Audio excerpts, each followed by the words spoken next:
Welcome to Powrup, the podcast that uncovers the unique challenges women leaders face today. Join your hosts Nat and Kristen as we dive into the tough topics and provide actionable insights you can apply right now.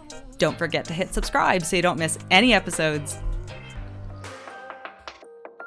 I was talking to a Powrsuiter the other day, and she told me she had a career coach at one point who gave her this nugget of advice: don't try and do it all.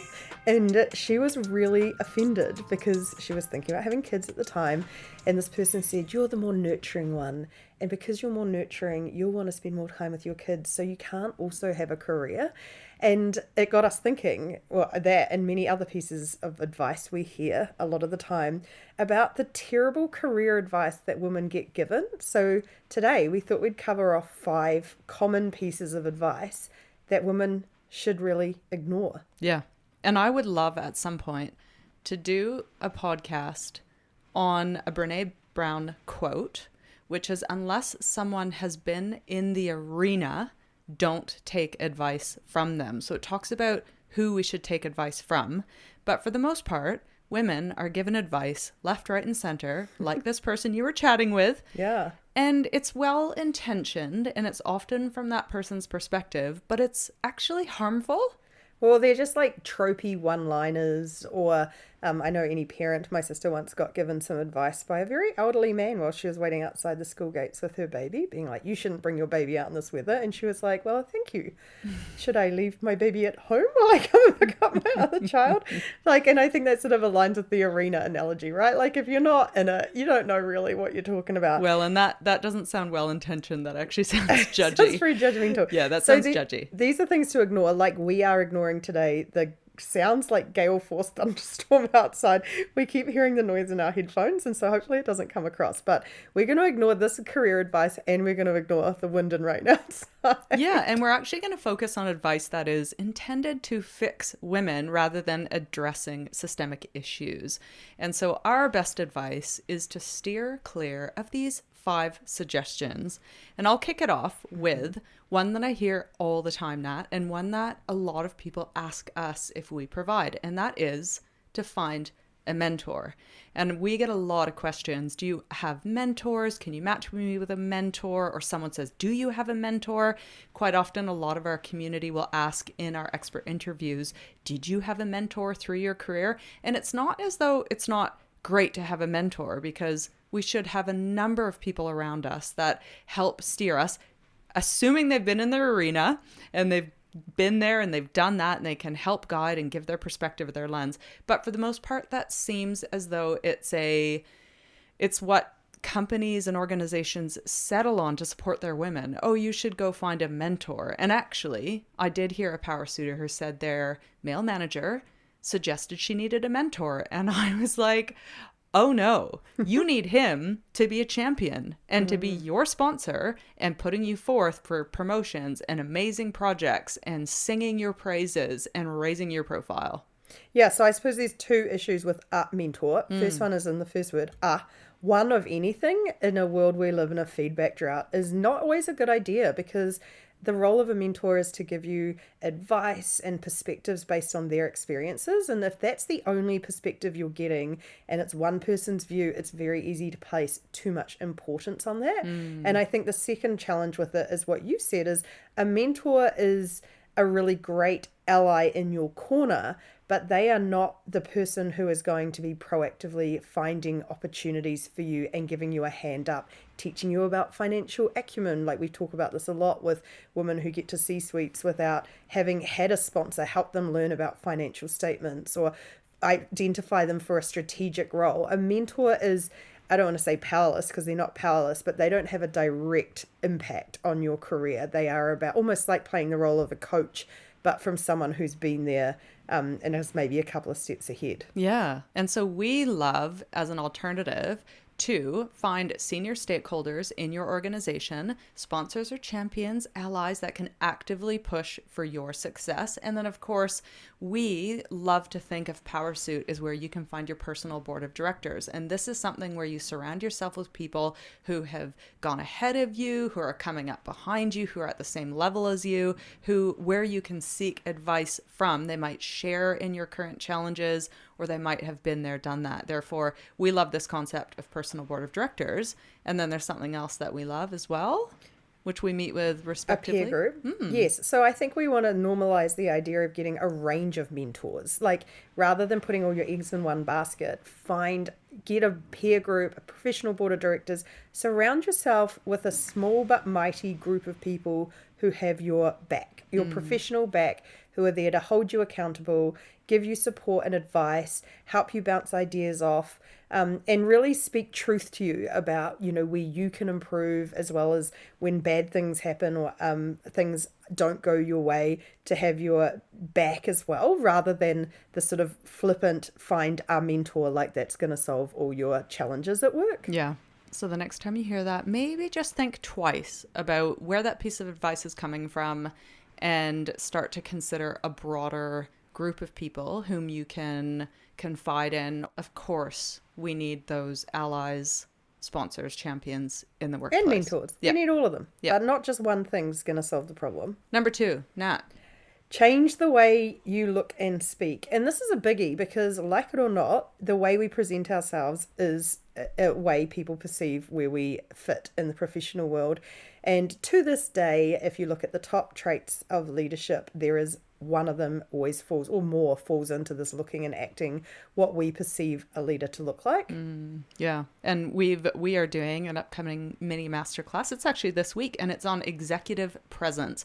It is loaded with bias, but in fact it is a thing, and we're going to talk about the modern connotations and helpfulness of executive presence, how people perceive us. However, the outdated and biased form of that is that executive presence, if someone gave you that feedback, they were saying, act and speak more like a male. So look big, appear commanding, appear authoritative, speak with a lower tone, slower paced. I've heard all of this stuff before. Yeah, it's really interesting. I've been watching, as you know, Yellowstone, which is a very toxic show, but it's really helped me think a lot about You have not sold it, by the way. Well, you keep no, saying you should watch it, and then every time we talk about it, it's toxic. I'm obsessed with it because I just am watching it from the perspective of gender norms and how we are socialized to believe. So I would say the main character, the dad on the show, has a traditional version of executive presence. He is silent. He won't go to the doctor. He will, rip his own stitches out. He will never share his emotions. He always looks like he's pondering things. And when he speaks, everyone pays attention.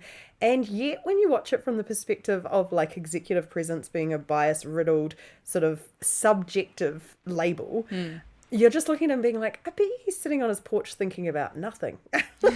I just sort of like look at it from a totally different point of view, being like, what if he was why they paint it out to look this way? But actually, what if it's not true? And I feel like watching some of those things and seeing how we're socialized to think about executive presence and things like, I couldn't even watch that other one. What was it? Succession. Oh, another great example of what you think executive presence looks like. That's what we're taught to believe. So we, by default, then end up feeling like we have to change how we act. Yeah. And there's a caveat to this one, because I think we often talk about don't change the wine, but you can change the label depending on situations. So we've had this conversation, I think it was even with your daughter, was it, about turning up to a job and how you should dress for a job? Yeah.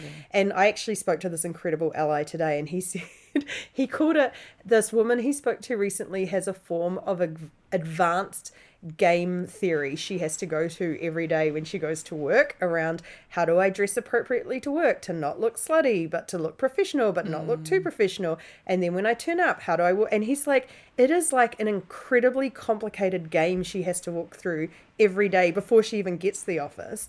So there's that extreme, and then the other extreme is your daughter saying, why do I have to dress? I don't remember what she said. I'm not going to put words in her mouth, but challenging almost why we dress professionally for work.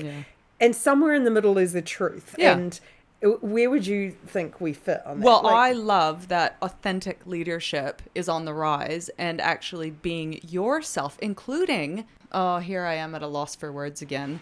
It's how you manifest your personality in your wear. Like I think that is hugely accepted more than ever post COVID. I remember a post coming out of Sydney and someone saying, I've been to my first conference post COVID and nobody wore heels. Everyone was in flats. So I think we have gotten to a point where we can actually start to show our personality through our outfits. That could be bright, it could be fabulous accessories, but probably ripped jeans and a hoodie isn't appropriate for a lot of workplaces nowadays. And that's okay. But I think I like this idea of changing the way you look and speak and look in the wine label analogy, because rather than this being a personal thing, it's a situational thing. And we always see those examples, but I think it's really stark, is if I'm going into a bank, into a boardroom of a bank, I would expect to dress differently than if I go into a boardroom of a very young tech company. Yeah. That is, and that's nothing to do with me. That is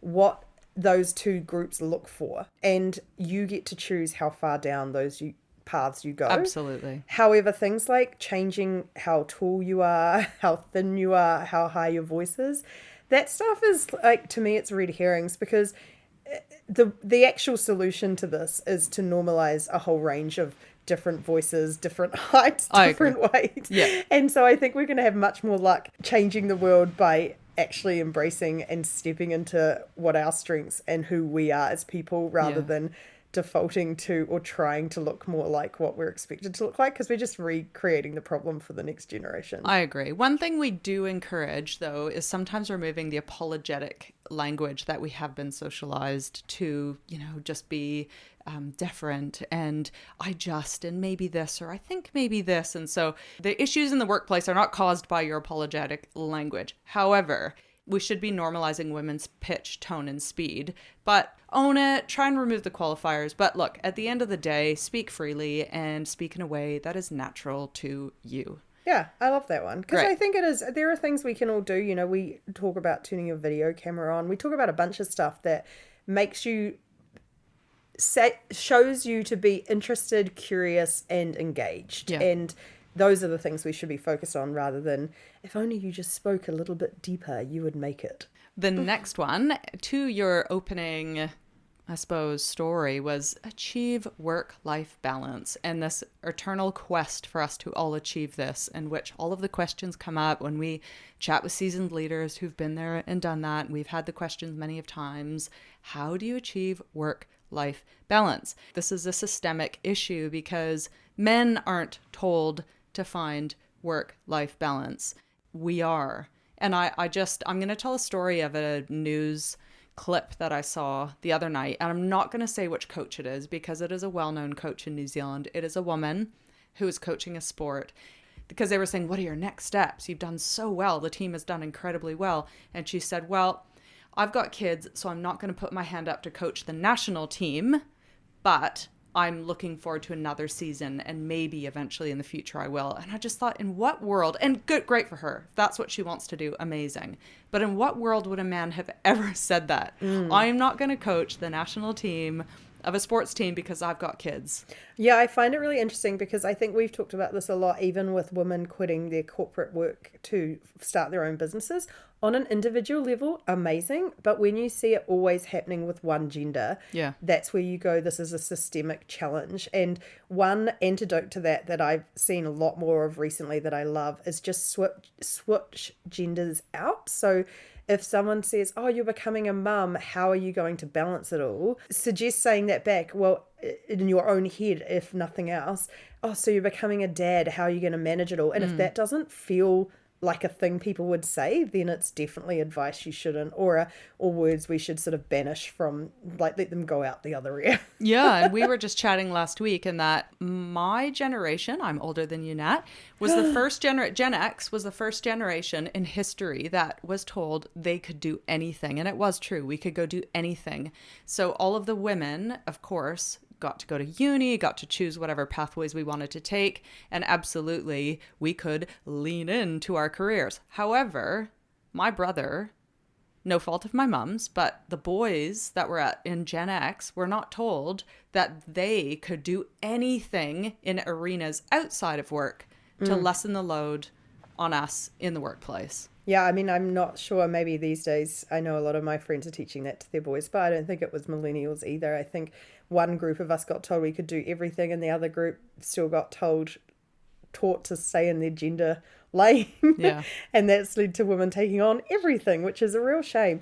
Yeah, it's interesting. This one about achieving work-life balance, I actually think work-life balance at a micro level is a myth anyway. Like, you don't have it day to day. It's like over time. There are weeks where you're going to be working crazy hours and weeks where you're going to be on holiday. And the goal is that over time you have a nice balance of things rather than day to day. But I think this one, and we're digging into this a lot at the moment, on Parkinson's law, this idea that you need all this time to be able to do big roles, or that having children really limits your ability to take things on if you're a woman.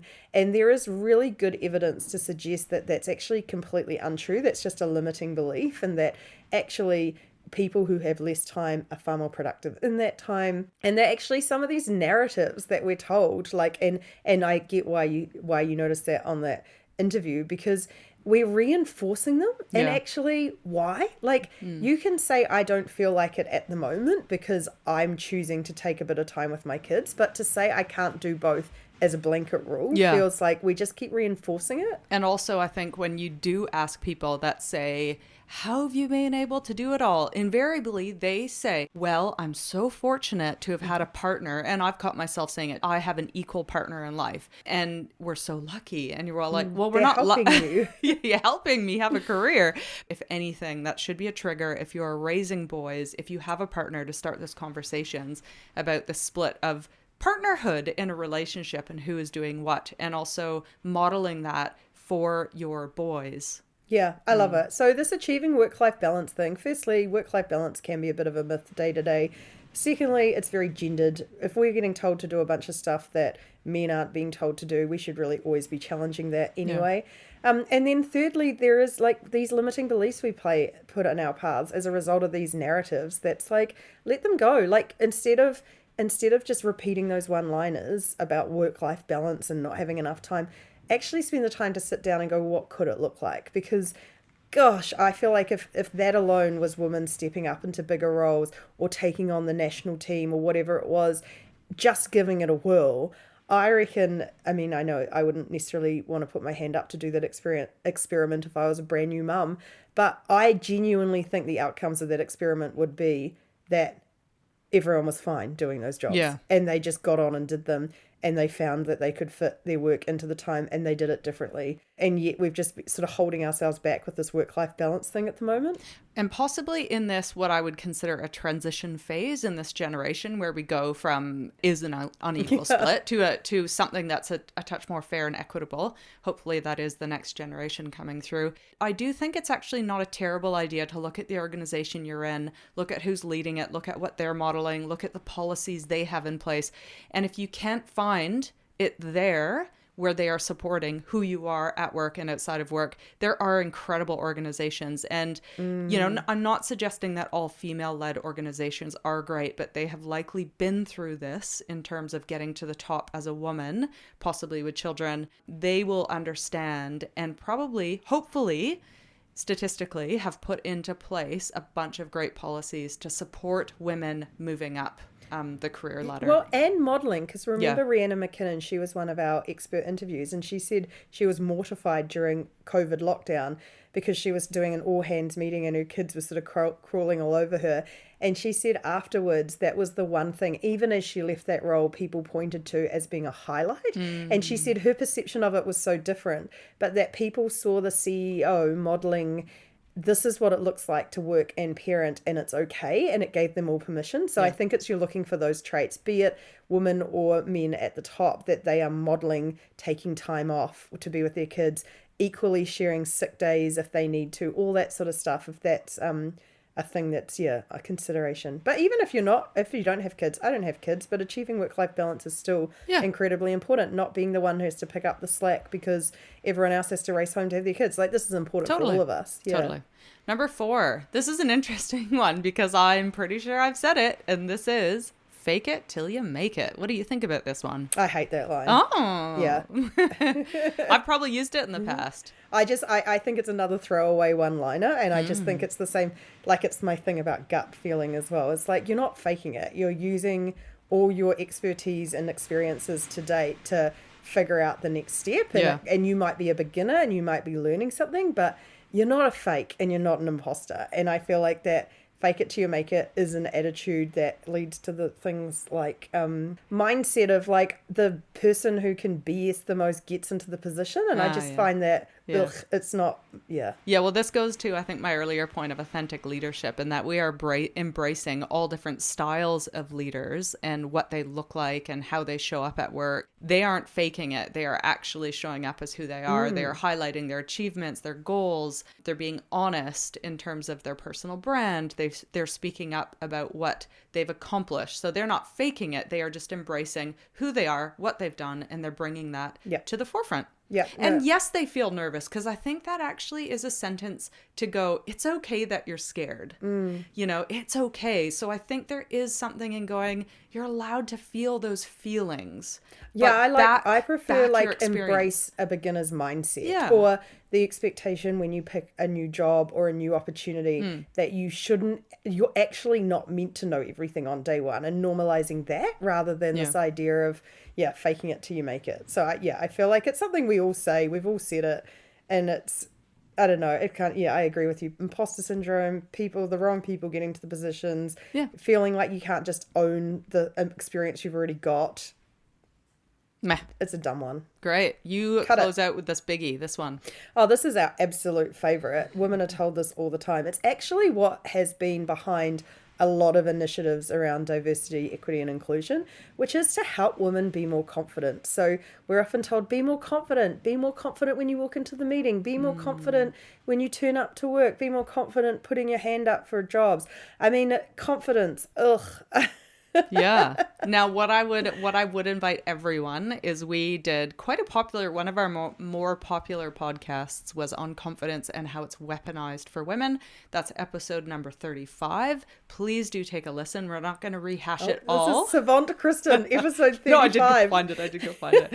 But please go and listen to that. We won't rehash it all. But another thing we did do, Nat and I were in Queenstown a couple weeks ago, and we did a talk on the syndroming of women. And it's the same thing, that we are placing these labels on women to go fix themselves, rather than recognize the worlds that we inhabit, the workplaces we go into, the systems that we're in. Sometimes, frankly, they're broken and we don't belong. And our, faking it and our confidence is not going to fix it. No, and I think going back again to that story at the start about you can't have it all, is how you can be the most confident person in the world. You can back yourself as much as you like. And I think when you look at little girls, they do have that. Like, I just look at that generation now and I'm just like, they own the world and they know it.